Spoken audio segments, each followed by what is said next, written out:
Sadanand, ma'am. Okay. Streaming is still. Okay, so I'm going to start. Yes, please.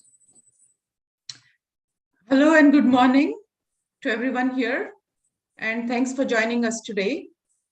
I'm Anita Nayak. Vivek and I are currently serving as presidents of the Ontario Konkani Association, or OCA. OCA started 33 years ago. While our mission has been to bring our community together and preserve the Konkani culture and heritage here in Canada, we have supported many causes over the years. Blood donation drives, food drives, fundraisers for charities, group volunteering activities are just some examples. Today, we are happy to support this very important and topical conversation on human trafficking. I had just finished reading and brushing up my knowledge on this subject of human trafficking, labor exploitation, including forced marriage and forced labor, human smuggling. And why had I been reading on this subject? When Sadanand ma'am approached us about this idea about interviewing the Honorable Harold D'Souza, just that week in the news, we were reading about this Indian family that was trying to cross the US-Canada border and they froze to death. A human smuggling operation had them crossing the border illegally. We are all immigrants here. And while migration has helped millions of people around the world, this issue of severe labor exploitation, or it's called modern slavery now, has grown to global proportions and needs to be addressed. So our host for today is Sadanand ma'am, as we very affectionately refer to him. He needs no introduction. He has been a dedicated volunteer for over 45 years in many communities, not just involving the Indian community, but the larger Canadian community here in and around Toronto. In addition to being on the board of members of NAKA for several years, he has been a past president of OCA and has been intimately involved with OCA for 30 years. Sadanand ma'am, and now most recently he's been leading our seniors forum and has been holding many seminars and information sessions on important topics like healthcare and seniors workshops, technical workshops for senior livings and more. So without further ado, I invite Sadanand ma'am to commence the session. Thank you, Anita. That was an excellent introduction. Good morning, good afternoon, good evening, depending upon where you are coming from. It's such a pleasure to see you all. This event is possible only because of the collaborative efforts of Ontario Konkani Association, Canada-India Foundation, North American Konkani Association, Indus Community Services, Chitrapur Heritage Foundation USA, Konkani Association of California USA, Saraswat Foundation USA, and of course, Eyes Open International. I thank each and every one of you for your continued support and encouragement that I received while organizing this event. The audience will hear from each of these organizations over the program. But first, I want to introduce the chairman of Canada-India Foundation, Mr. Satish Thakur. Satish ji. Namaskar, good morning. Thank you so very much, Sadanand ji, for the kind introduction. And good morning, everyone. Thank you for joining. It's such a privilege to be part of this very relevant and timely topic on human trafficking. And we are very proud to be part of this session. And I want to especially congratulate Ontario's Konkani Association, its board members, Sadanand ji, and along with all the participating and partnering organization for putting together this very, very timely and relevant topic. As Anita ji briefly mentioned, that whole community was shattered in the recent tragedy which we witnessed in Manitoba. And want to welcome specially Mr. Harold D'Souza, who will be sharing. Of course, he is a pioneer, and he himself going through this kind of a issue firsthand and experiencing it, and all those adversaries and turning into the opportunity for a greater good cause, for a greater public good cause. And he himself has taken up this initiative, which is larger than life, and looking forward to his views and perspective on his experience going through the issues within the North America and continent. And also he has a presence, as I have learned, outside of North America also. So we are looking forward to his comments and remarks on this very relevant topic. And friends, Canada India Foundation is a not-for-profit organization which is in existence for last 15 plus years. And our main core mandate is to promote the bilateral ties between Canada and India, 360 degree we call it, economically, socially, culturally, and politically. But also we focus on the issues which pertain to diaspora. And our main objective is that our over 1.9 million strong Indo-Canadian diaspora, and which is very successful, that how we can channel their success in creating kind of a meaningful impact into the society. So once again, I want to congratulate all participating in this session, and I'm looking forward to Mr. Harold's comments, as we have been noticing this issue becoming very, very burning currently. And I would look forward to some of his comments, that how which I have learned that the conviction rates are very, very low. How is the environment in North America on this front? And what we as a community together can do in spreading the awareness, in creating a right kind of a resources, so that this kind of an issue, we can tackle it in a more responsible way. Thank you once again for having me with you all. Thank you, Satishji. The topic is human trafficking, but the focus is on our distinguished guest, Honorable Harold D'Souza. Mr. D'Souza was born in Vadodara, Gujarat state, and he is a native of Bajpayee, Mangalore, Karnataka state. In 2003, he came to the States along with his family, and soon he became a victim of labor human trafficking. Just like a phoenix, he rose out of this ordeal and became an inspirational international advocate of the survivors. He was appointed to the US Advisory Council on Human Trafficking, first by President Barack Obama, then by Donald Trump. Let's trace his journey from Bajpayee to White House and beyond. Nasim, can I have a first video, please?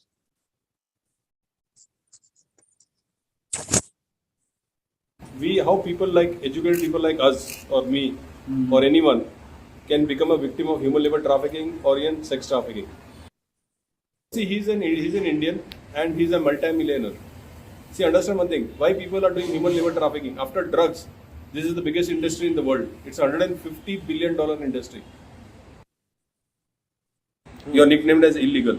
So that's a term in the entire USA. Mostly immigrants, they'll say illegal, come here. So you know what happens? It demoralizes you.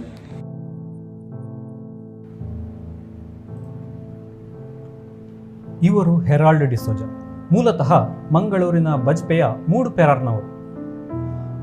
ಆದರೆ ಅವರ ತಂದೆ henry D'Souza ದೂರದ ಗುಜರಾತ್ನ ಬರೋಡಕ್ಕೆ ಹೋಗಿ ಅಲ್ಲಿ ಕೆಲಸ ಮಾಡಿಕೊಂಡಿದ್ದರು. Herald ಅವರು ಅಲ್ಲೇ ಹುಟ್ಟಿ ಬೆಳೆದವರು, ಅಲ್ಲೇ ವಿದ್ಯಾಭ್ಯಾಸವನ್ನು ಮಾಡಿದವರು. ಅವರ ಪತ್ನಿಯ ಕುಟುಂಬವು ಕಾರಕಳ ಸಮೀಪದ ಬಳ್ಕುಂಜೆ ಮೂಲದ. Bangalore, I really respect my country, that's India, but I respect Bangalore, especially Bajpayee, because I think my foundation is on 4 things from Bangalore. And I always say that it takes an entire village to raise a child. So the entire Mangalorean community has raised me. All my distant relatives, I don't know, everybody. You know, like my pet name is Puttu. So nobody knows. Yeah, Puthu. You know, I'm not a. People tell me you're a celebrity. I said no, I'm not a celebrity. I always tell people. I was asked by a press way back in London.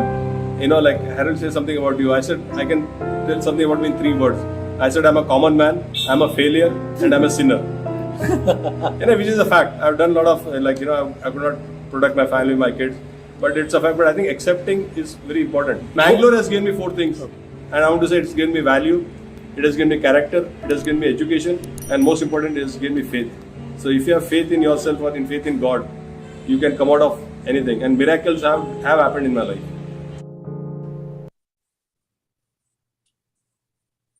This is the moment I have been waiting for a long time. So please forgive me if I am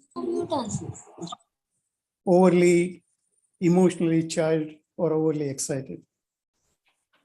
This is with high privilege and distinct honor I present to you our distinguished guest, my good friend, Honorable Harold D'Souza. Mr. D'Souza. Thank you very much, Sadanand.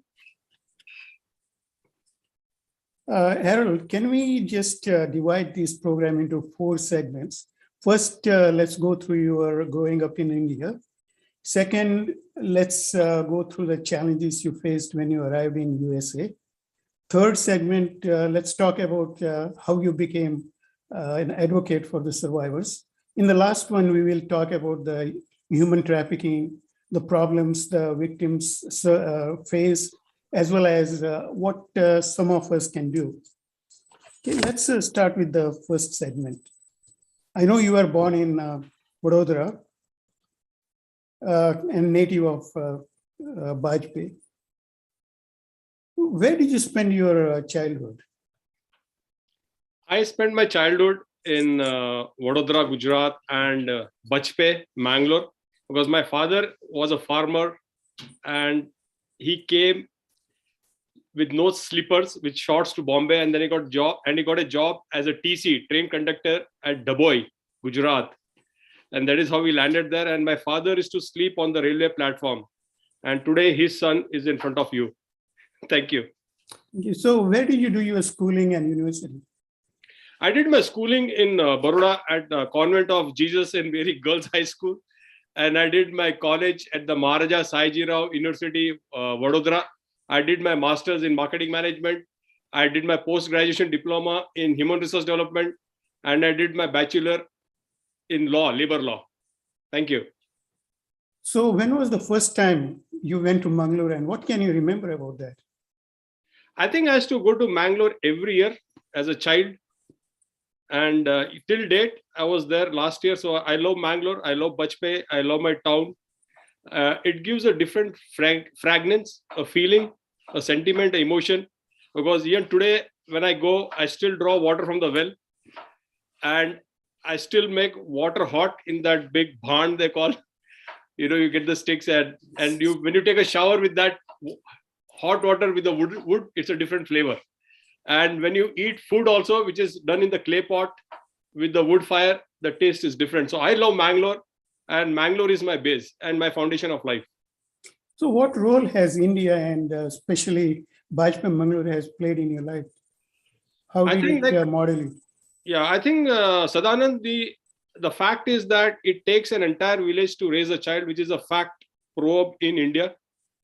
And in my particular case, it has taken an entire village or entire India to raise me from childhood till today. And today I'm learning. I see all this KAOCA and all your community members because it's a pure reflection of them that I'm sitting here today. And I got rescued from human labor trafficking and debt bondage in the United States of America. And I always believe, my dad used to always tell me that one should never ever forget his or her originality. So my originality is Bajpayee, Mangalore. My father was a farmer. In our house in Bajpayee, Mangalore, growing up as a child, there was no running water or electricity in those days. Thank you. So I understand that you got married in India, correct? Yes, I had no choice. Oh, really? What do you mean? But it's honest. See, when we grew up as a child, Sadanand, we were from I would say we were from a poor family, like not very rich. I could not even afford 5 paisa to have a gola, and I used to go on cycle to college. So there was no chance of having a girlfriend. I could not even think. Right? So my goal was my dad gave me education, was to be educated. And our culture is that first get education, get a good job, stand on your own feet, and then think of getting married. So mine is an arranged marriage. So it was my father who saw my wife, who was in Bombay, but she's from Shirva, Mangalore. So mine is an arranged marriage. So I got married on 4 things. I got married on a trust, on a faith, on a promise, and a commitment. Excellent. Good message to give. Thanks, Harold. Nusum, can I have a second video, please?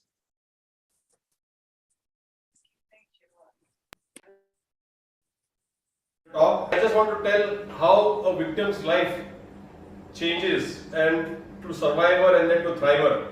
Before having said that, I just want to tell you 3 things about me. I'm a common man, I'm a sinner, and I'm a failure. I was raised in India and I'm from Mangalore, Bajpe, Karnataka, but born and raised in Gujarat. And in my house there was no running water and electricity. But today I just want to tell that in India, people say that going to the United States of America is like going to heaven.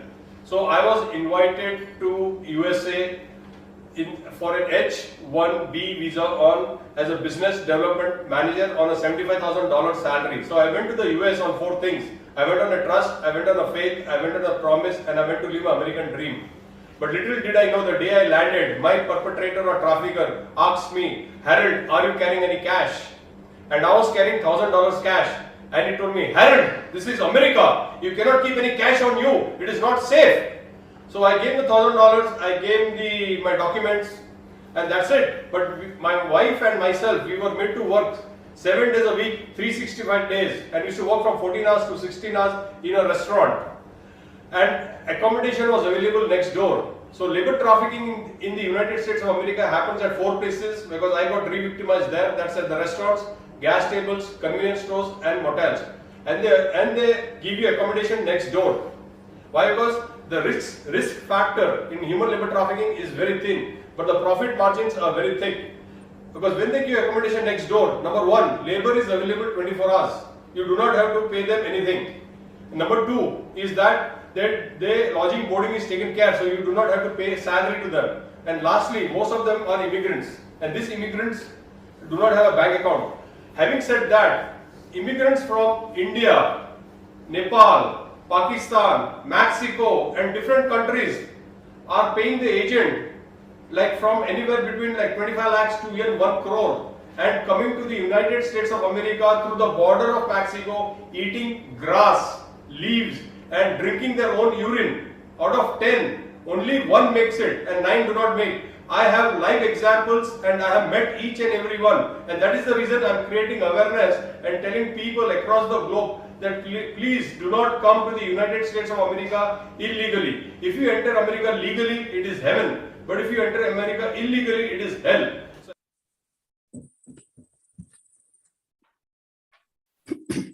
Harold, after your education, you were working in India, were you? Yes, I had a very good job. I started my job from the ladder, and I rose up, and then I was working for a multinational company as an assistant general manager at a very high position with good perks, with good benefits. So why did you plan on coming to the States? See, Sadanand, I just want to share on the show is that I was manipulated, I was tricked and trapped. It's a human nature back in India, like everybody would like to come to the United States of America, and especially in Gujarat, they say going to US is like going to Swarg. But that's what, but I still was not a victim or a trap, but I became a victim because I was offered a job of $75,000 salary per year plus benefits in the year 2003. Understand, friends, it's a big money. And I came as a business development manager in my own profession. So I said, why not accept it? And I was thinking of my 2 sons that, okay, their life will change. But just to tell you, friends, that entering America legally also, I became a victim of labor trafficking and debt bondage in the year 2003. Sadanand, thank you. So, as I understand, 4 of you are coming. So it must have cost you quite a bit. Where did you get the money? Yes, that's a very good question. Nobody says that. But see, here I didn't pay any agent any money, Sadanand, because my trafficker was shopping in India to get somebody here to run his business, which I never knew. And I sold everything. Like I had my car, I sold whatever my savings were there, because I told you I was doing very well in India. So I spent for all the H-1B visa fees. I spent for the airfare, everything. And thinking that in couple of months, I'll recover my money. And I was just floating in the air that, I was just in dollars. And we Indians convert $1 into rupees, like it is 74 rupees. So that was one mistake I made. And I didn't Google. I didn't know at that time, Sadanand, what was an H-1B visa. I had no understanding. I didn't know what was H-4 dependent visa, which my wife and my 2 sons came on. I didn't know the do's and don'ts. I didn't know how this country operated. I didn't know the law. I didn't know the people. I just jumped. So, from what I see on Facebook, you have 2 handsome boys, Rohan and Bradley, correct? Right. So how old were they when you came? Yeah, see, that's the thing that shook me, what happened in Canada on January 19th when that family died. So my younger son was 4 years old and my older son was 7 years old. That was a very young age. So they must have gone through this ordeal, and they may even remember quite a bit of it. How did this ordeal shape their life? Sadanand, I didn't know in the beginning. And then since I was going through this trauma for a couple of years and I used to break down all the time, and my kids saw me. So I always tell, do not be scared what the child speaks, but be scared what the child sees and hears. So it affected both my sons tremendously, too much, especially my younger son, because he saw us as a joint family back in India, and my younger son became very suicidal. And I'm seeing in action. And this, when we saw it, it really shook my wife and myself. He's always tell, I'll take a knife and kill myself. And he really meant it. And I don't know, we never realized that whenever a victim is going through human trafficking, whether it's labor or sex, it affects the child more than the victim. So your wife is also involved as a advocate of survivors. I understand that recently she got some award. Can you tell me about that? Yeah, she is the one who started in a family volunteering, because that was the outlet she had, I think. And that's how we as a family started volunteering. And she got awarded recently, I think a couple of months back, for volunteering. She got that award the previous year for the last 2 years. So I say, behind every cheerful man, there's a charming lady. So behind my success or my smile, it is my wife, Nancy D'Souza, and my 2 sons, Bradley and Rowan. No, I think cheerful man, I agree with you, because every time I talk to you, every time I see you, you have smile and laugh, nothing but. Thank you, Harold. At this point, I'd like to introduce, I believe it's Surekha there, the representative from North American Konkani Association, to bring the message from NAKA. Surekha? Sadanand, Ram is also here, Ram Acharya. So can we get Ram on the screen as well? He's the president of North American Konkani Association. Great. Nice seeing you, Ram, after a long time. Yeah. Welcome. Thank you, Surekha. Yeah, nice seeing you all of you. So I would like to talk a few words about North American Konkani Association, which is called NAKA. So my name is Ram Acharya. I'm serving as the president for the present board. Surekha is our vice president. So the NAKA was formed in 1998 when some of our elders saw that there's a need for an all-encompassing national organization to help unite the North American Konkani community. So the whole intention was to preserve our language, showcasing our culture and nurturing our customs and traditions. So since then, NAKA was created as a central resource to provide all this support for our regional organizations. So you'll see later that there are many regional Konkani associations. So NAKA serves as a resource for all these organizations. So since NAKA was formed, we have done that job as serving as a financial, charitable, and informational resource for these Sammelans, which we call North American conventions, youth conventions, and other ventures. Recently, we started taking over since last year, we've taken over publishing a magazine, Konkani magazine, which has been very popular among Konkanis in North America called Cover. So one of the venture which NAKA focuses is to work with the local organizations to organize the North American Konkani conventions we call Konkani Sammelan. And we have held 9 such conventions since 1996. And the 10th convention called Konkani Sammelan 2022 will be held in San Jose Convention Center, where I am from July 2nd to 4th of this July this year. So that will be in the heart of Silicon Valley. So the Konkani Sammelan is has been a flagship event for all of us in North America. We want to invite all of you to celebrate our language, culture, and heritage together with you. So we look forward to a lot of people here to come and attend it. We are working on bringing a great lineup of keynote speakers, entertainment, seminars, and of course, authentic Amchigala food we call. So please visit at konkanisammelan.org, right? So that's about Konkani Sammelan and also about NAKA. So Surika, please add anything you would like to talk about. So Sadanand, if it's okay, maybe I can ask the question after the video is done. Harold, it's an honor to meet you, and I'm excited about your work. I think you do great work, a very important topic. So I'm going to wait until the video is over and then pose the question, if you don't mind. Okay, thank you very much, Ram and Sureka. At this point, it's really my privilege to introduce Varadra Soda, President of Konkani Association of California. Varadra? Thank you, Sadanand. It's an honor. Can you all hear me? Yes. Thank you. Thank you. Thank you, Harold, for doing this. It's an honor to listen to you and watch the videos. Very informative, very educational. KAOCA, just to speak a little bit about KAOCA, we are a sister organization for Ontario Konkani Association. So when Sadanand Ma'am approached, it was not a major question to join him in this endeavor. And we are very glad that Sadanand Ma'am is able to bring us and also give you this forum, and we are able to experience it.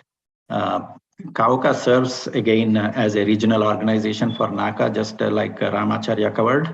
The North American Konkanis here, we have a sizable group of Konkanis over here, and we are a 40-year-old organization, and we always look forward to these type of events, and every time there is an opportunity, we grab it. Because education is the most important thing that we can get from this, every opportunity we get, and very glad to know that your roots are in Bajpayee, and one of KAOCA's missions is to strengthen the roots and bridge the cultures and things like that for all of us. Very touching to hear all that experiences you had. We listen about it, we read about it, but then we move on with our lives and stuff like that.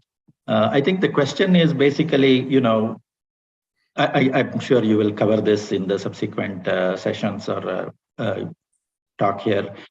For me was basically, how do you make people aware of these type of issues in a more mainstream manner, right? I mean, I don't see it. We don't see it. We are moving on with our lives and we don't see it. Is there anything in your experience that you can cover that I know that you worked in the Obama administration and all that. So, if you can share your experiences in how you make, people have to talk about this thing, right? I mean, in order to be able to understand what is going on and have that empathy. So if you can share some of those experiences, that will be very good for us. Thank you. Thank you, Sadanand. And Thank you. Harold, you want to address that? Yes, I just want to share is that what Sadanand is doing and what you all are doing, delegates today, is that inviting survivors to share their journey.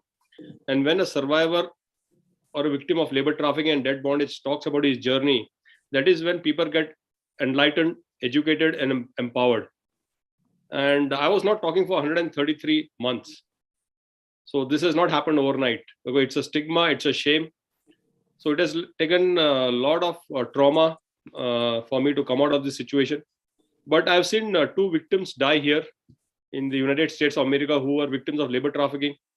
And that really shook me, because I'll tell you honestly that in the case of labor trafficking and debt bondage in the United States of America, perpetrators and traffickers use the victims or survivors like this Bisleri bottle. You drink the water and you pitch it. So they use the victims, human beings, and they throw them. So their lives does not matter. So I think it was a call from the God that I realized that I need to be the voice, courage, hope, and freedom for the victims. Thank you. Thank you, Varadarajan and Harold. Anita, it's to you for questions from the audience, if there are any. There are a couple of questions, but I think I should ask them after the next session. It has to do with Eyes Open. Okay, maybe Yeah, we not can. about, but I have a question myself for Harold.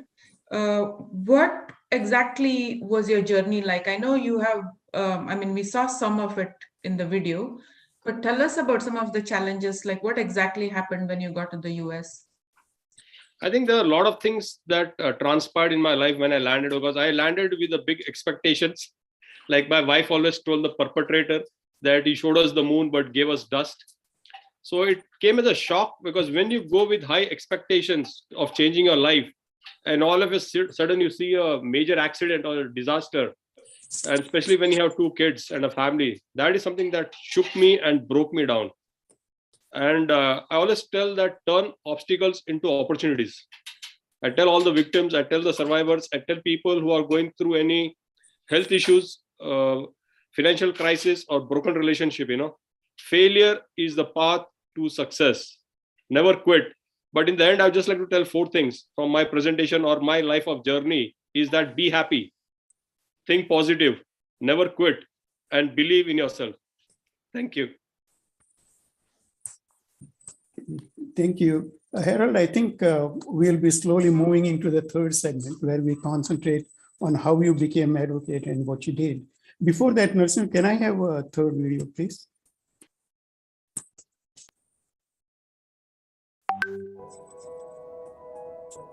Harold D'Souza tells his friend and colleague, Catherine Chan, about his journey from experiencing labor trafficking to becoming a leading activist in the nationwide effort to address the problem.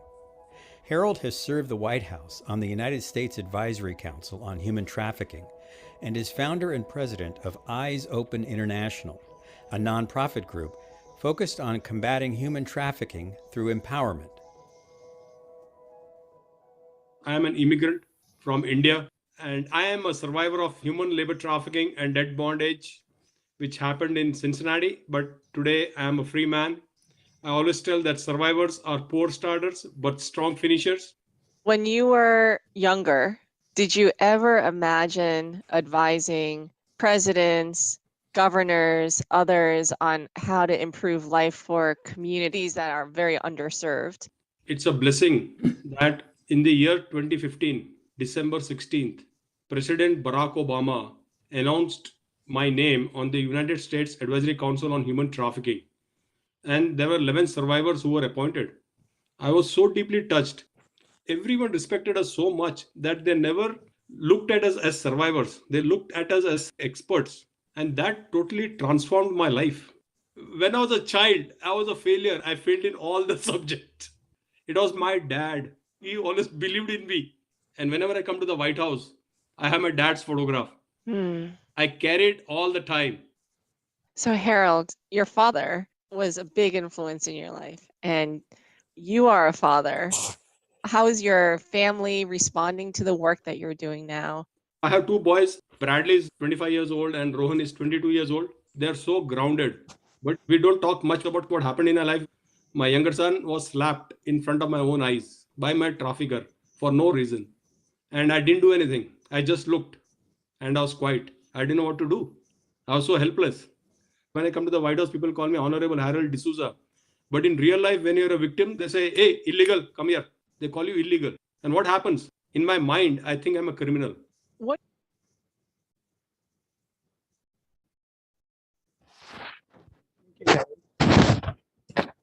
When did you exactly became the advocate or activist? I know that you had a very bad time for the first few months. It must have taken you. What? How did the transformation happen? It was a very slow process, Sadanand. My case was with the FBI agent, and that's how I got my continued presence status, the U visa, the T visa, and eventually the permanent residency card, my freedom. And the FBI agent, the NGOs, my service providers was so shocked that they said, Harold, your story has to be in the news.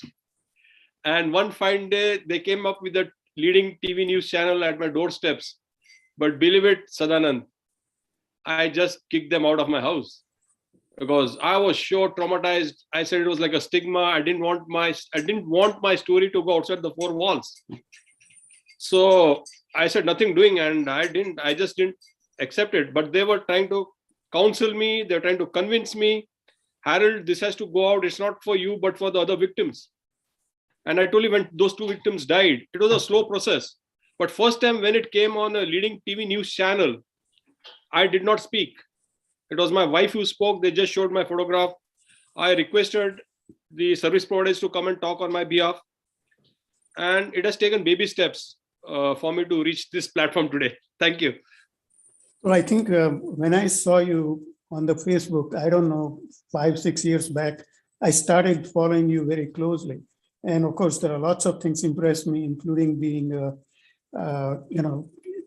the member of the advisory council. It must have been, I don't know how you felt when you were appointed, and that too by two different presidents. So tell me, how was it to go to the White House? How often did you go there? I've been hundreds of times or numerous times to the White House, to the Oval Office. It's a blessing of you, Sadanand, and all the delegates who are watching me today. As I always tell you that whenever I go to the White House or whenever I do any show, I carry my dad's photograph with me. I lost my dad in the year 2000, but he still lives with me.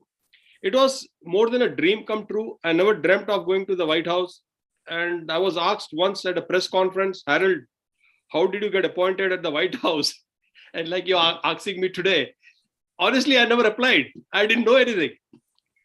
And somebody might have recommended my name, and you'll not believe, Sadanand, it took 8 months because they were contacting me from the White House and I didn't know what was going on.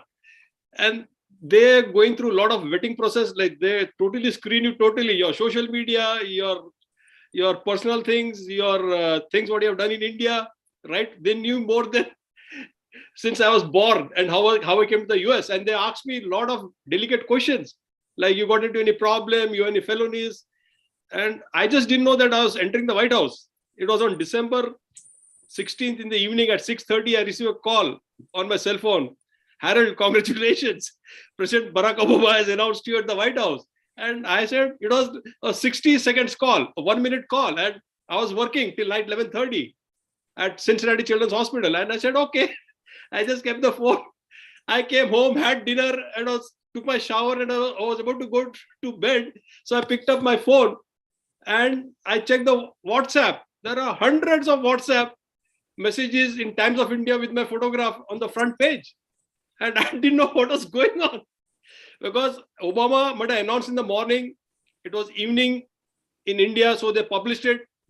And can you believe, Sadanand, people in leading newspapers in the front page with my photograph, and 17th was my birthday, December 17th. See how God blesses you and rewards you. Thank you. Great. I know that you have been appointed to various other committees and councils, etc. Can you just give me a few so that people know what others are doing? Yeah, so I was appointed I told you at the White House by President Barack Obama, reappointed by President Donald Trump. Then I am a consultant at the Department of State. I work at the Attorney General's office, Dave Host in Ohio. I work at the Governor's office on the Ohio Task Force. I am on the board of directors for over a dozen NGOs or organizations all over the world. So my passion in life is to create awareness and to educate people. And what happened to me or happened to my kids, I do not want a single innocent family to suffer. That is my passion and that's my purpose. I always tell Sadanand that I failed on 4 Ps. I failed as a parent. I failed as a provider. I failed as a protector, and I failed as a person. And this is in real life. But I flipped those 4 Ps into passion, purpose, power, and prayers. Thank you. Excellent. When and why did you start Eyes Open International? I had no plans of starting Eyes Open International. I had no plans of being an advocate. I didn't want to be a public speaker. So this is all the blessing of you all friends who are watching my show today. This is a pure reflection of your good wishes. When I was at the White House and when they heard about my journey, and I was told by a lot of delegates, Harold, you should start a non-profit. Your story has to go to all the people over the world. And I have to just look at them with a blank eye. I said, what are they talking like? So a lot of people got together and they say, Harold, no, you have to start, we'll help you to start a non-profit. I didn't know how to start a non-profit. I didn't know how to be a public speaker. I had no clue. So one fine day, as a family, my wife, Dancy, my 2 sons, Bradley, Rohan, a couple of Americans, we met at the house for brainstorming to start with a name first. And we came out with over a dozen names, but it was my younger son, Rohan, who came out with the name Eyes Open. And everyone liked it. And then we added international. And that is how Eyes Open International took a birth after I went to the White House. Thank you. So what does Eyes Open International do? Yeah, so Eyes Open International, Sadanand, is focused on prevention, education, protection, and empowerment of victims, survivors, vulnerable populations, and community members worldwide. So we are focused to open branches in 50 countries. So honestly, you're in Canada. We have Viona Dixon. I think she's on the show right now. She's the regional director for Canada. We have Hriday Rawal, who is the regional director in India. And we have over 1,000 volunteers. You'll not believe in India. We have police commissioners active. We have politicians. We have delegates like you who are volunteering their time and passion for Eyes Open International. I want to give a small example. In the United States of America, I have attorneys and doctors. There is a doctor, Dr. Scott Silverstein, who does dental, medical for victims free. Because many times victims do not have medical insurance. So it is not only about money. You can donate or volunteer with your profession. Thank you. Thank you. At this point, I want to let Kiran Mundkur, Director of Chitrapur Heritage Foundation, to share the platform. Kiran? Yes, thank you, Sadanand, for this opportunity. Kiran Mundkur here.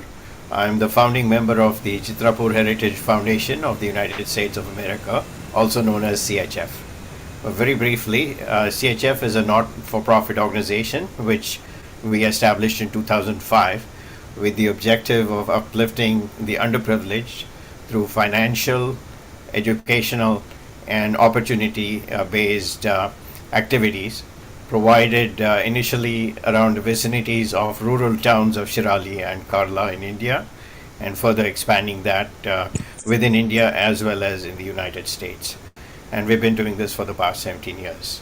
Now, it is a privilege and an honor, Harold, to connect with you today, this wonderful event that Sadanand Mankikar has coordinated for us. You have shown significant strength to our community and the world. Being entrapped, having suffered from the adversities of human trafficking, and your whole family and your personal self, escaping from the grips. This is a powerful cartel, as you have mentioned, second only after the drug cartel. And it's very dangerous to have tried to escape. You succeeded, and you turned around, shown your strength to be a powerful advocate against it. My question to you, there was a very successful campaign, federal campaign in the United States. It was called as Say No to Drugs.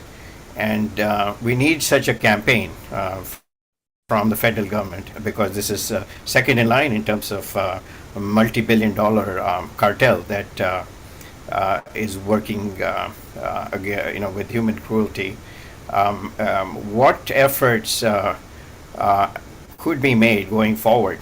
And you have connections with the White House to turn this out into a major campaign that you ask any kid in school, they know that this is bad, and they, that there's more awareness towards it. That's the biggest thing I see, is that the awareness is very low. Sure, we're doing these means of communication and these opportunities to bring that awareness to our community, but something powerful across the nation would help. If you can share your thoughts on what is being done at the federal level, that would help us. Thank you. Yeah, thank you very much, Kiran. I really appreciate all your humble words of wisdom. The number one, what can be done? I always share about the National Human Trafficking Hotline number. I tell all my friends and delegates across the world to save it on your cell phone number. So the National Human Trafficking Hotline number of the United States of America is 1-888-373-7888. And the National Human Trafficking Hotline number of Canada is 1-833-900-1010. So that's one, to create awareness on the hotline number. Number two is that I'm working on to start a male shelter home in the United States of America. Because many victims are not coming out and sharing their story for fear of 4 factors. Traffickers use 4 words, Kiran. I'll get you arrested, I'll get you handcuffed, I'll get you jailed, and I'll get you deported. There are a lot of victims of labor trafficking, so they need security, stability, and safety. So I'm working to start a male shelter home where even foreign nationals or Americans or even LGBTQ can come and stay even if they do not have any documentation. So that is the first step. The third one that I'm working out with the Ohio Governor's Office is expungement on labor law. So there is regulations on expungement in sex trafficking, but not in labor law or labor law victims, labor trafficking victims. So labor trafficking victims have done a lot of felonies, but not out of design or default or by force by the traffickers. So if they get expungement, so that will help them to come out and start a decent life.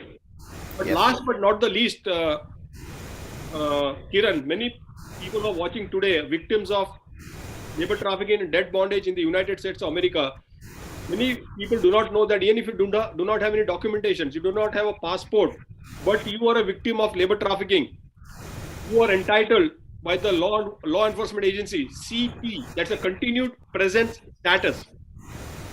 That gives you all benefits, because you need 4 things to survive in the United States of America. You need a state ID, you need a work permit, you need an SSN, and you need freedom. So the CP, continued presence, gives you everything. And once you get a CP, continued presence status, you can apply for a U visa or a T visa. And after 3 years, you can apply for a permanent residency card, and that's freedom. Yes. And that is what I'm creating awareness for all the delegates, that there are a lot of resources available, but you need to stand up, fight for your freedom. Thank you. Thank you. Sadanand ma'am, I think Sureka has a question. Yeah, please, Sureka. Harold, so one of the things I see here locally, I'm from Canada, is that we see a lot of students coming. And you said, you generally think this kind of issues might be when people are not educated. But educated people also fall victim to this. And we see so many students now and who come under promises. They pay a lot of money coming from India and any other country, I'm sure. Other countries face the same thing. But specifically from India, we see a lot of them here right now. Most of the educational institutions have a huge population of Indian students coming. And I see them in the retail stores working. Their faces tell of struggle. You can see it in their faces. How do you go and approach them? You don't know. How do you go and say, hey, do this? What are the avenues that we can use besides, I know you said there's a 1-800 number, or what is the channel that we could use to get to these students? I did try to approach a university, the dean of education there to say, students come under this wrong pretext. This is wrong. You cannot be bringing students here with this idea that they get employed, they have this big dream, they can it materializes. And they said, we don't have a role in this. Actually, these are middlemen in countries who are doing all this recruitment. So we actually don't have any, what is it called? A role in this, that we understand the thing, but we are helpless, so to speak. Students apply, we give them, admissions. What do you think can be done to target this? Because these are kids who are coming here for education. And I'm positive many of them are in this category. And we've heard a lot on sex trafficking too. This is a very common knowledge right now that's happening. What are your suggestions in how we bring, not awareness, I would say reach them. It's not about awareness either. It's how do we reach them and get them into a safer environment? First thing, Surekha, I would say that you are not helpless, but you can generate hope on the students when you're seeing them at a gas station, convenience stores, motels working. The only thing that it's very simple, always say, look, listen, learn, live, love, and laugh with the student or with the victim. That is how they will start communicating or talking. There are so many students who have come to Canada who have paid hefty amount to the agent. And when they landed in Canada, there was no college, no university. It was just a fraud. Can you imagine? I don't want to take the names, but this is a reality. Number two is that if there are any students who are watching this, always contact Eyes Open International Regional Director, Viona Dixon, who is on the show right now. Her email ID is, I'll tell her to share on the chat box. It's viona@eyesopeninternational.org. So there are resources. And I always tell students back in my own country, whether it is India or different countries, that before you apply, ask, that, okay, I have to pay so much. Is it worth it? I'll give you a small example. During the pandemic, I think in 2020, one girl from Bangalore called me. She had a chat and then she told me, Harold, I got a job on the hospitality industry in LA. I said, oh, good. Then I didn't know her, but I said, okay, what salary? She said, $8,000. I said, like what? $8,000 for what? She said, per month. I said, don't come. The day you land at LA airport, you are a victim of sex trafficking. There are so many cases. No one gets $8,000 because you're in Canada. Sadanand is in Canada. I am in the US. We know straight away you're not going to get that salary. So talking to the students, educating them is the best thing, and creating awareness like what Sadanand and you all are doing today on this show. So when students watch this, I know that Dr. Janice Mary from Roshni Nilaya, Mangalore, is watching with all her students right now, with all her students in Mangalore. And whenever I go to Mangalore, I do presentations at all the colleges, at all the schools, educating students. Have a dream, have a passion, but go with your eyes open. I was educated, right? So it happened to me. So at times we become a trap, but it's better to be safe than sorry. Thank you. Thank you, Surekha and Harold. At this point, I'd like to bring Ashwin Hossandi, who is the president of Saraswat Foundation. Ashwin? Thank you, Sadanand ma'am. We are honored to be part of this very important event, giving information on trafficking in the world. As Sadanand ma'am mentioned, I'm Ashwin Hossandi, and I'm the current president of Saraswat Foundation, or SF. SF was founded in 1984 in the USA as a non-profit organization to support small organizations. Ashwin, you are a little low. Is there something you can do about your voice? Okay, let me try and get closer. Sorry, can you hear me better? A little better, yes. as I was mentioning, Saraswat Foundation was founded in 1984 as a non-profit organization to support charitable organizations in India, primarily small organizations which do not receive any government support, but do fantastic work with dedicated volunteers. Some of the organizations we support include Home for Indigent Special Needs Women, which teaches them professional skills, School for Tribal Children, and Hospice for Terminally Ill Patients, among others. We are very happy to be collaborating with KAOCA on this important topic.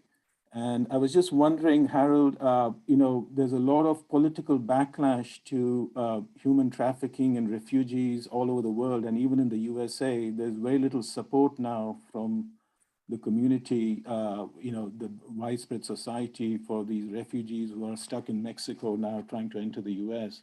What do you think the solution is to get better support for human trafficking and refugees in general? Yeah, Ashwin, thank you for being on the show. I really appreciate your support. But I always feel that the first thing, like most of the people who try to migrate from a different country, is the social, economical instability in their own country. So I would have not come to the US because we all have come to Canada or US for a better life. But I feel that in the same breath, we have to create economical stability in our own country. I always believe charity begins from the house. Now, today, what is happening in Ukraine is really sad. So there will be a lot of victims of human trafficking, whether it is child labor or sex. And I know that I'm here and I watch. I don't know what I can do, but I know that at this point, I can create a lot of impact where I'm sitting here through Zoom call. I do a lot of food drive in Cincinnati because there are a lot of vulnerable population in my own town in Cincinnati. So why not do what I'm capable of doing? Why I can't do something in Canada when Sadanand is there, Fiona Dixon is there, my regional director, Hriday Rahul is there in India, and there are a lot of community members like Dhananjay Patel who is watching this, or Dr. Janice Mary. So I always believe that a teamwork makes a dream work. And there are a lot of Mexicans who have come. I met a guy just now, from Guatemala, he came, Ashwin, and he came through the borders. He told me a story. I told you, right? He had to eat grass, leaves. He ran out of food. He ran out of water. He's like, he had only so much water. After that, people are fighting. Then he had to drink his own urine. He made it, but a lot of people died. But he told me, had I known this route beforehand, I would have not come. So it's like creating awareness. Many times people are not aware. Like this family paid $100,000 who died on January 19th, just 12 meters away from US border. With that money, you can live a royal life in your own country.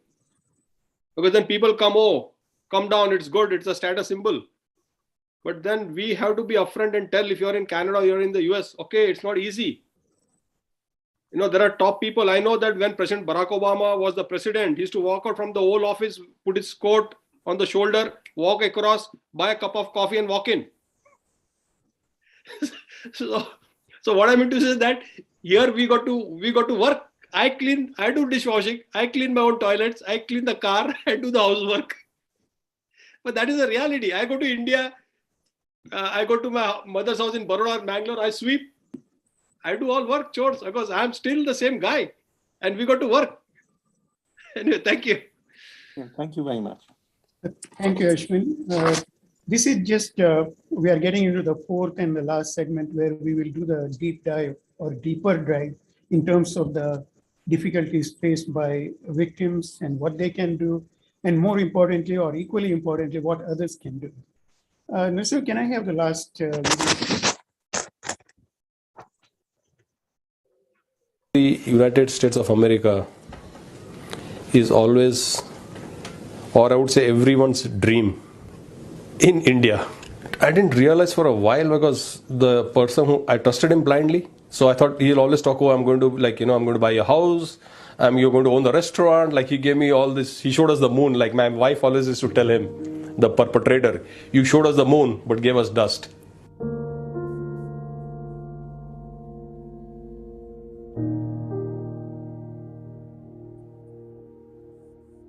I don't want any individual human being or creature to go through this. Every human being is born with freedom. God gives the right of freedom. Who are we to curtail that? or stop it. The human trafficking is not only focused in Florida, California, or Texas. Ohio is number 4, and there are in small towns that this happens, and it should become a national news. Because whenever I shared my story or whenever it's there in the news, people say, oh, we never knew it happened in Cincinnati. It happens in Blue Ash or anywhere in Ohio. But it very much happens here.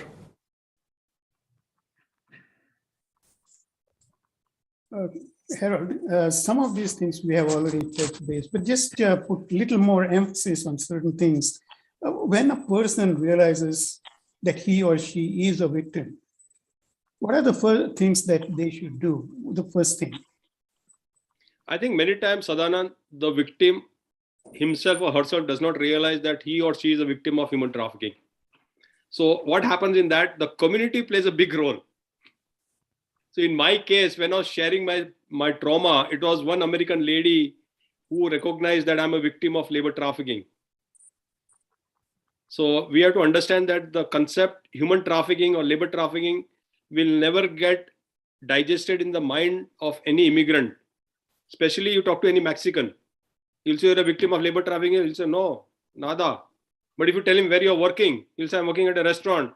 They said, how much salary you're getting? He'll tell, like, mucho trabajo, poquito dinero. Then you say, what are you doing? He said, work as a dishwasher. So how much salary you get? He'll say, I get $1,200 salary. I said, wow, man, that's good. So you get like weekly, bi-weekly? He says, no, I get it monthly. So I said, oh, you work 5 days a week? He says, no, I work 7 days a week. Oh, so you work 8 hours? He says, no, I go in the morning 9 o'clock, come home at night 11 o'clock. So you calculate. And then when you do the figures, you'll come to know that he is getting only $5 per hour. So he's a victim of labor trafficking. So it is very difficult for a victim. Honestly, I'm talking practical in terms of labor trafficking and debt bondage. Because no one is that educated.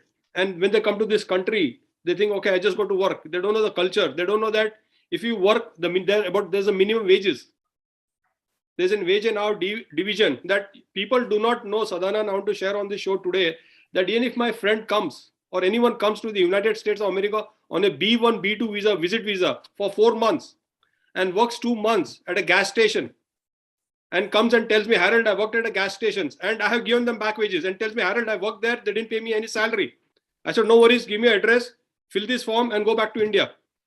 You'll not believe, friends, we have provided salaries to immigrants in Mexico, Nepal, India, Pakistan, where the checks have gone to their house by getting the back wages from the employer with overtime.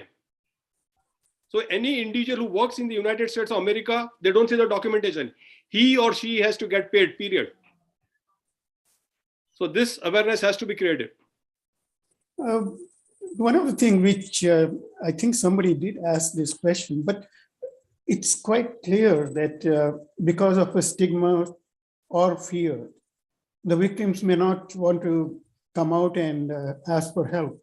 How one can identify or recognize a victim? You can easily recognize a victim, Sadanand. Like I told you, like you go to a gas station, for example, in Canada or Brampton, wherever you're living, you go in the morning at 6 o'clock and you say, I want to have a cup of coffee, and you go and buy a coffee. And then again, you're coming back from work, you need to fill gas. You fill gas and again you go to the counter, you see the same guy. And again at night, some emergencies that you go back, and again at night, 11 o'clock, you see the same guy. That means there is something wrong. How is that same guy working all the time from morning till night? So that is how you start a conversation. And at the first time, they will not disclose. I was talking to one of my friends in Washington, DC, Sadanand, living example. And they said that, I said, it happens at the restaurants. But I go to this Indian restaurant. I know this girl. I said, I tip her heavily. I said, she does not even get 1 penny of your tip. But I don't believe you. I said, okay. After 2 weeks, she calls me. Harold, what you said is right. I said, whenever you tip a server in an ethnical restaurant, the tip goes to the owner. And when I asked her, she said, yes. I said, that is the way it is. So these are certain things we just assume. So I said, if you have to tip her, put something on the credit card, maybe whatever you have to put, but put some cash in her hand when no one is seeing, if you have to tip her or him. But this is a reality. Can you just once again identify the recognizable difficulties the victims come across that either the victim can identify or the other people can identify? See, in case of labor trafficking and debt bondage, Sadanand, the victims can identify, okay, I'm stuck, but they do not know how to come out and fight. Because I told you they use 4 words. I'll get you arrested, handcuffed, jailed, and deported. Number 1. Number 2, they will not call you by your name. I was never called by name Harold. I was called, hey, illegal, come here. You know, there's a nickname, only one word, illegal. What happens? In your mind, body, and soul, you think you're a criminal. And who is going to help you? I was manipulated and tricked and trapped by my trafficker that Americans do not like brown-skinned guys. And I believed them. So I was not talking to any American. I was thinking that if I talk to them, they put me in jail. So even when I got hospitalized, my trafficker had a guy to kill me. I was so scared. Can you believe it? So then now when I think back, I think what an idiot I was. How stupid I was. It's like a person when he has jaundice, he sees everything yellow. But now I got so much courage and so much hope that so many victims contact me even today in the United States of America. Right now, we have rescued one victim from Cameroon. He's from Mangalore. So I tell them, once you're under my wings, no one can touch you.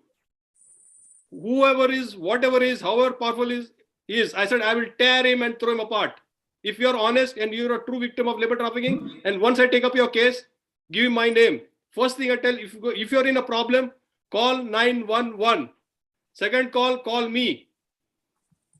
But nobody will touch you. And up till now, we have rescued a lot of victims in the United States of America and globally. So you have to just give them courage and hope. And you have to make them rise. Come on, man, fight. You cannot surrender. I always people tell me, Harold, it is impossible. When I was going through the situation, Sadanand. But I always told people, say it's in your faith, F-A-T-E. I said, no, might be in your faith. I believe in faith, but not in faith. They said it's impossible. I said it's impossible for you. For Harold D'Souza, it is I am possible. Thank you. Yeah, I think quite often it's quite easy to say and talk. But as a victim, one of the things I feel that they may be so scared that if they do something, they might get hurt or killed or something. What can they do? But see, I tell you one thing. You said it very rightly. I was so scared. I was running like a rat in my trafficking situation, and my trafficker was going behind me to kill me. Right? He tried to kidnap my kids. He hired a shooter to kill me. When you see in the movies, the good, the bad, the ugly of Clint Eastwood, you get so joy when you see blood. But when you get shot, you forget everything. But what happened? I want to give a small example. I was sitting like this on a table in my trafficking situation. And one afternoon, I was telling my wife, I'm not going to live, I'm going to die. My younger son, Rohan, was playing on the floor, facing the wall, on the carpet. After a few seconds, he comes and taps me. And I always tell, do not be scared what the child speaks, but be scared what the child sees and hears. And I look behind. He says, Dadu, if you die, what happens to me? Who will take care of my schooling? That is what shook me. I said, I got to live. If I die, he dies. If I die, my wife dies. If I die, Bradley dies. It was like God telling me, Harold, come on. You can't surrender. You can't quit. And I realized one thing, Sadanand, in life. Whether it is President Barack Obama, Narendra Modi, Sachin Tendulkar, you name any celebrity, you talk about Harold D'Souza. I do not have more than 36,000 days of visa. I'm not going to live 100 years. I'm going to die one day. So the fear of death has gone from my body, soul, totally. I'm not scared. I tell people, come, kill me. You got the guts, come and shoot me. I always tell, मेरे नसीब में सूरत का जमन और काशी का मरण लिखा है. मैं नहीं मरने वाला. अगर मरना है तो तू भी मरेगा. आके ठोक मेरे को. Why should I live in fear? Even the trafficker is going to die one day. So there is no, I tell the victims, come on, man, if you're honest, fight. You got to live. What are you scared of? You are born with freedom. I said, I did it. You can definitely do it. Now you know why I admire you.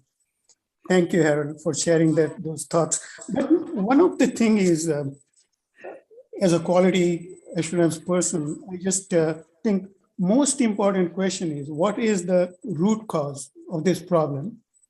And what is the solution? Who is doing what? The root cause of this is greed or money for the traffickers. Because the risk factor is so thin, the profit margins are so thick, number one. Number two, even today, in the United States of America and globally, out of 10, 9 do not get prosecuted. So the confidence in the traffickers are so high that they know they'll not get prosecuted, and it's a multi-million-dollar industry, $150 billion industry. So what are you going to do? When I was at the White House, I was to share during President Barack Obama's time that are we mapping? Number one, we are not mapping any survivors. Many times, Sadanand, once a victim is saved, he becomes a survivor. But a survivor again becomes a victim. He gets re-victimized.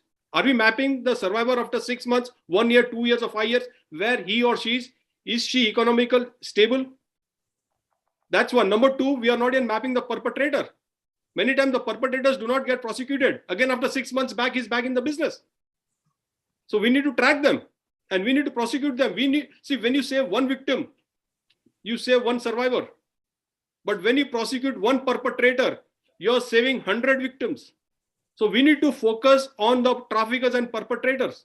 That's one. Number two, we have to create awareness in our own country. Do not pay 1 crore to the agent.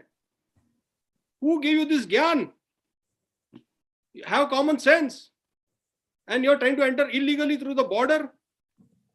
It's more than suicide. You can live a good life. Not only that, you're killing your entire family because you're getting into huge debts. They should contact or enter US or enter Canada legally. Come for further studies. It's a good country. Come on a B1, B2 visa. Come through the right way. I always tell people, call me, but Harold, you're in the US. I said, yes, so what? I will not encourage you during the pandemic to come here. And why should I come? And if I have given visa to a lot of people, hundreds of people for B1, B2 visa, Sadanand. I always tell them, like coming to USA is going from Mangalore to Bombay. No big deal. Come and see, enjoy life, see Niagara Falls, have fun, go back. But don't become a victim. It's not worth it. And if you are really passionate, work hard. Come on studies. Like there are many delegates here. I know you have come from 1 hour, right? You know your journey. It's not easy, but you worked, you struggled, but you have not taken the wrong route. I always tell, a short-term gain is a long-term pain, but a short-term pain is a long-term gain. Thank you. Yeah, basically what you're saying, or what I think is, there is a lot of education is required at the source. And the source, what I meant to say is, say, for example, people are coming from India, that is where the education, etc., may be needed. Is there anything being done? See, the sad part, Sadanand, is that you, me, and all the delegates here should tell our family, friends, okay, yeah, it's not easy. People see a photograph on Facebook. When we go to India, they see us coming by flight, and people just think that, oh, we are come from heaven. No. But we have to tell them, yeah, life is tough. We got to work. Nobody's sharing. Nobody's educating them. Yeah, they say we want to come to the US, Canada, yeah, come. You know, we don't tell them the right things. That it is tough, it is difficult. And then many people, see why people invite them, because many people have got businesses here. I'm giving for example for US, they got motels, they got gas stations, they got convenience stores, they have restaurants, they don't have manpower. So they say, you come on B1, B2 visa. I've got so many cases, hundreds. And they get their own family members on visit visa and tell them, work at my motel. Oh, main tera green card kar dunga, ruk ja. So the 6 months is done. So he's defaulted. He can't go back. So he's become a victim of labor trafficking. He's working at the gas stations or a motel for like $1,000 per month, and they give one room. And they'll say, okay, yaar, chinta mat kar yaar, taru to thai jaise, taru lagan kari dais, I'll get you married. Oh, that girl is asking $65,000. And they say, acha, yeah, they take $65,000, so he works for next couple of years free. What happens? The girl takes the money, he does not get a green card. There are so many cases. One family paid 2 crores, 2 crores 42 lakhs. 2 crores 42 lakhs. And they are stuck. in the United States of America. And they're working in a motel. Can you imagine 2 crores 42 lakhs? And that is all upfront money. There are so many cases. And that's the reason I tell people, even if they tell you to get married, this is what, cakewalk, that will get married. So many people get married, they get stuck, they get into debts. That's how people get into debts. And people come on a C1D visa. C1D visa is a shipping visa. There are so many people from Goa, Hyderabad, from India. That visa can never, ever be corrected.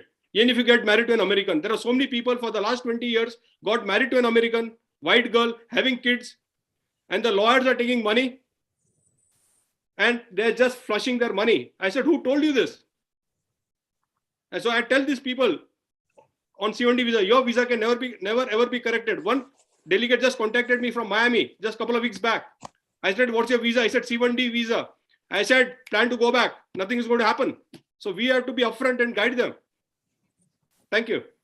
Thanks, sir. At this point, I'm really thrilled to present to you Dr. Neha Gutkar, who is the community mental health worker and project assistant anti-human trafficking project at Indus Community Center Services. Neha.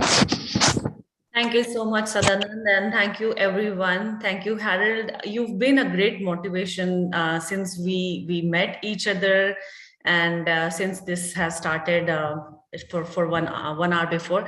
So yeah, let me start with a little bit of introduction of my organization, and then I have a question for you. So yeah, thank you. So Indus Community Services, it is a non-profit organization, as the name signifies, the Harappa Mohenjo-daro civilization. So this organization is there since last 35 years. So initially it was a congregation of like-minded people, as everything starts in the beginning for any non-profit organization. So they felt the needs of the community and they wanted something to be done. That's how it started. But fast forward, after 35 years, we are having some 7 different locations, and we have different purposes that we are serving. So we have newcomer services, we have health services, family services, and housing. So housing is a concern here. I'm sure in US also it would be there. And yeah, so we are helping newcomers with everything that they need, with the upgradation of their language. And in family services, we have a whole range of different services available for the families. As far as the human trafficking is concerned, I would say the time was so apt. Like last month was a human trafficking month celebrated, I would say that way. And we did a series of interviews with one of our partner organizations.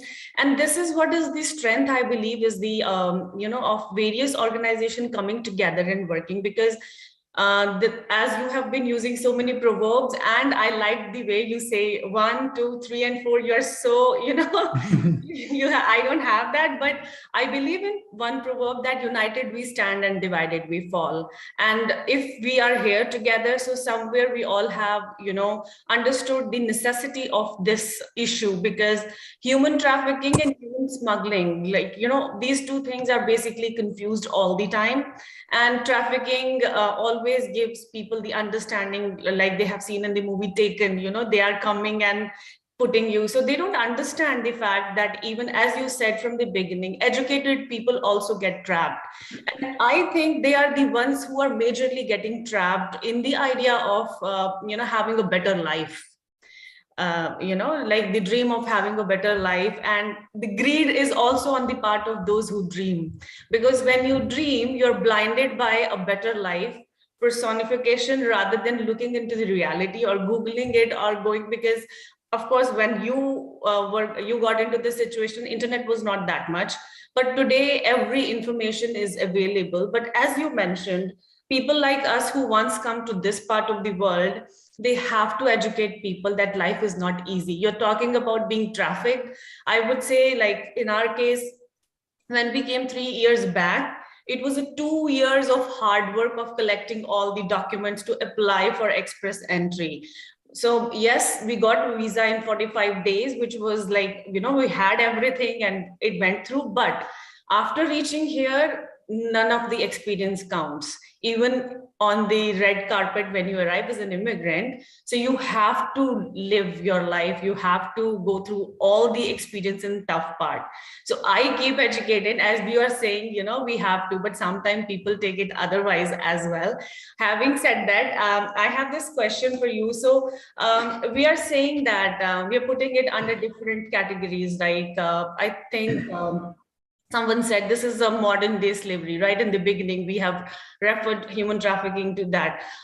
So why the cases of labor trafficking are underreported? Like there are so many cases, or percentage is very high when it comes to smuggling as well as the sex trafficking.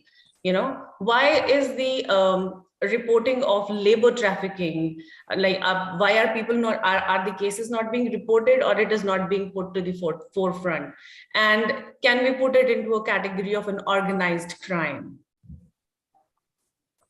Yeah, Dr. Neha, this is an organized crime, number one. Number two, it is not being reported. Even during my time at the White House, I used to say there are 100% of victims of labor trafficking, 20% might be Americans, but out of the 80% who are foreign nationals, 79% do not report. So even today, we do not have any stats on labor trafficking in the United States of America because it is not reported. Simple reason is that people are scared because people are coming here to make money. And number two, it is a stigma, it's a shame. And because mostly it is a male victim. If you see around the world today also, there are very few male survivors compared to girls who are into sex trafficking. Mm-hmm. Why? Because male for male, it's a stigma. It took me a lot of time for me to come out and talk. You'll not believe that I faced more challenges, more hurdles, more obstacles when I started talking and coming out. From whom? From my own family members back in my own country. Well, what are you doing? You're getting shame. You don't have any. तेरे को कोई इज्जत की नहीं पड़ी है. अरे happened निकल गया ना मैं तो छोड़ भूल जा. What भूल जा यार? Do you know what's happening to other people? Do you know what I went through? Because people back in India don't know what I went through. Right? What happened to this family which died on January 19th from India? You'll not believe. I did an interview with one of the top magazines of India. And he went to the Dinkuja village, I think, which is near Gandhinagar, 60 kilometers. Yeah. It's a population of 3,500 people. Yet till today, he went and went to the police station, met the inspector. There is no complaint. Can you believe? You can check. You're in Canada. There's no complaint from any of the family members that this family died to catch the trafficker. So the police was telling, what can I do when there is no complaint? When I fought for my case for an H-1B visa, and when my case was with the FBI, mine was the first case. Right. And there was no law in human labor trafficking in Ohio. There were 6 states in the US where there was no law on human trafficking in 2003. In 2012, the governor passed a law. So every community member has the talent, has the passion, has the courage to change the world. We cannot just leave it on Joe Biden. We cannot leave it on Narendra Modi. Come on, you have to change. You stand up, you change. Right. I changed the law here. I fought. Why not? Why should I wait for somebody else? Today, I'm trying to change the law in terms of felonies for the victims of labor trafficking. I'm trying to start a shelter home. Right. I'm trying to help people. Come on, why should I depend on somebody else? I'll take my small steps. I always tell, today or tomorrow, Harold D'Souza is dead. I'm going to die. But Eyes Open International will never die. It will continue. Because it is not my organization. It is your organization. And so is your organization. And so many organizations which is there on this platform today. So we have to be the change. And we can make it happen. Perfect. Yeah. So that being said, so yes, Sadanand, thank you for offering this opportunity to me as an individual from an organization, Indus. Just wanted, what is it's just an idea, like how you feel about developing a toolkit of resources of all these organizations coming together so that we can work hand in hand with each other, as you are doing such a great work. And we we are just trying to help those individuals and increase the capacity of the service providers, because it is difficult to directly go and talk to the victim who has been trafficked. They are scared to talk to anybody. But as an organization, if we increase the capacity of all the service providers who are in the community working for the cause of social cause, so I think that would be much better. Thank you. Thank you, Nehaji. It's a real pleasure working with you, and that's a good thought. You have sown the seed, and let's see how soon and how much it will grow. Anita, are there any questions in the chat box? Maybe we can take a few. Yeah, there are a few. Most of them have been answered. I'll read a couple. What are some realistic goals to achieve in addressing human trafficking? And any suggestions what viewers can do to bring traffickers to the forefront? I think the number one is that we got to love our family first, whether it's the husband, wife, or your kids. Like we got to first love our wife, kids, and family. Because there are so many cases. I want to give a classic example is that even if for LGBTQ, I work with LGBTQ, and how they also become a victim of human trafficking. So when a young boy in Delhi came out at the age of 19 from a well-to-do family that he's a gay, he was thrown out of the family. So we've got to embrace it. We've got to respect our own family members, our kids, and work with them. So that's one. And number two is that if there is any trafficker, don't be scared. Always call the hotline number of your Canada hotline number, or the US hotline number. Because whenever you call these hotline numbers, you are not into any problem, but you are saving the life of a victim, and they will take it from there. Because I spoke to the Canada hotline number yesterday, and she was so nice. And she was I think she might be also on the show today. And I told what we are doing. So anytime, just call and check on those hotline numbers, and they are a huge resource. Thank you. Okay, so I'll read one or two more. So Mr. Harold, what happened when he landed to the US? How did his immigration go, and what were his first few days like? First few days, I think it was okay, because I told you the day I landed, he took the cash, he took my documentation. That's a red flag. Never ever give your documentations to anyone on this planet, because it's your birthright, whether it's a passport. You should always keep it with you. So that was one mistake I did. And then I told you, like, within a couple of months, he took a bank loan. He took me to the bank, and I was never wanted a bank loan. He said, I got to build a credit for you, buy a house. So he takes me to the bank. I sign some documents. Within a couple of minutes, I have a 5-figure check in my name. Now this guy takes me to a multi-million-dollar house, puts a scotch in a small glass, and tells Harold, cheers, let's celebrate, you're a rich man. And by the time the scotch could reach my stomach, he removes a chit from his pocket and tells me, Harold, you owe me this money. Now, friends, it was not $10,000, Sadanand. It was not $20,000. It was not $40,000. It was much more. And before I could realize what hit me, in 1 second, I lost 4 things. I lost my voice, I lost my courage, I lost my hope, and I lost my freedom. And before I could even understand what happened, he pats me on my back and tells me, Harold, come on, let's go. You owe me much more. But at that time, it didn't strike me. It was a dead bondage. And next day, he withdrew all the money from my bank account. So these are some examples I want to share that, be cautious. And if something happens, call the human trafficking number or call somebody whom you know. Ask for help. And people will not put you down. It was the community members who helped me, to be honest, Anita. Okay. Just one more. So share the moment when you felt within yourself to be the change agent and work for the cause, which gave you so much pain. Sorry, can you repeat that? Please share the moment when you felt within yourself to be the change agent and work for the cause, which gave you so much pain. I think there were multiple reasons. I think one was, to be honest, it was my 2 sons, because my son suffered so much. And that's always tell that I'm a sinner. I just didn't do anything. My wife was abused. I didn't do anything. And I sent so many victims. And I said that come what may, I'm not going to tolerate any victim who's going through this problem. And I always stand by them. Classic example is a person who's in Cameroon now from Mangalore. Maybe next week he'll fly back. So I think that we are human beings, so there is that article of United Nations, human rights. So we should respect humanity, and we need to stand up. Whoever it is, if you see somebody on the streets, come on, help them. If you see somebody on the road is running out of food, come on, you can share 1 loaf of bread with them. My dad used to always tell me, 1 person's meal, 4 people can eat, but 4 person's meal, 1 person cannot eat. So sharing is caring. Thank you. That's it from the chat box. Thank you, Anita. Thank you, Harold. Definitely, it's a heavy subject, serious subject, so much so that I feel that I have already gained few pounds in the last 1 hour. It's lots of food for thought. We started on a lighter note, talking about your childhood. So I don't want to leave with people with very serious matter. I just have one question. Is it true that Bollywood is producing a biopic on your life and some famous actor was to play your role? Yeah, that's a multi-million-dollar question, and I never dreamt. So yeah, there's number one. That's Martin Sheen. You know, who's the Hollywood actor at LA. So they're doing a documentary to be free. The teaser trailer is out. You can go on Google and check it out.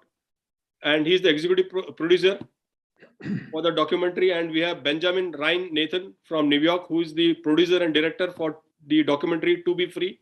But the most important is the Bollywood biopic blockbuster silver screen movie, which is coming up. I signed the life right agreement, but at the appropriate time, the directors and the producers will announce it, because it is happening at a very big scale. And this is something very new for me, Sadanand. But I will ensure that I do invite you for the launch, wherever it is. So you will walk with me and we'll watch the premiere show together. But it's happening, it's going on. And I think earlier it was going to be Irfan Khan. I really like him, I respect him, I love him. And may his soul rest in peace. And he was the first bet to do my role. And I'm not going to do the role. So they're writing the script, and some prominent actor will do my role. So they had come to the US, the film production team. They've been at my house, they've been shadowing me. I was in India recently. So it's on full-fledged, Sadanand. But I think they'll be announcing it shortly. Thank you. With the title. The title also is not out. Oh, thank you, Harold. With the ticket invitation to launching, you can add 2 tickets for a US Open when Bradley plays there. Rohan D'Souza. Rohan D'Souza, please. Don't forget that. With that, thanks again for all the organizations, the volunteers, especially Narsim and Rachana, for helping us. With that, over to you, Vivek and Anita. Thank you, Sadanand. Hello, everyone. On behalf of the Ontario Konkani Association, I want to thank Honorable Harold D'Souza for making time for us this Sunday morning and providing very useful insights into the very important and current issue of human trafficking. Harold, wish you and Eyes Open International all the very best in the future endeavors. I also want to thank our member and past president, Sadanand Mankikar, for his efforts in organizing and conducting this interview in a very professional and eloquent manner.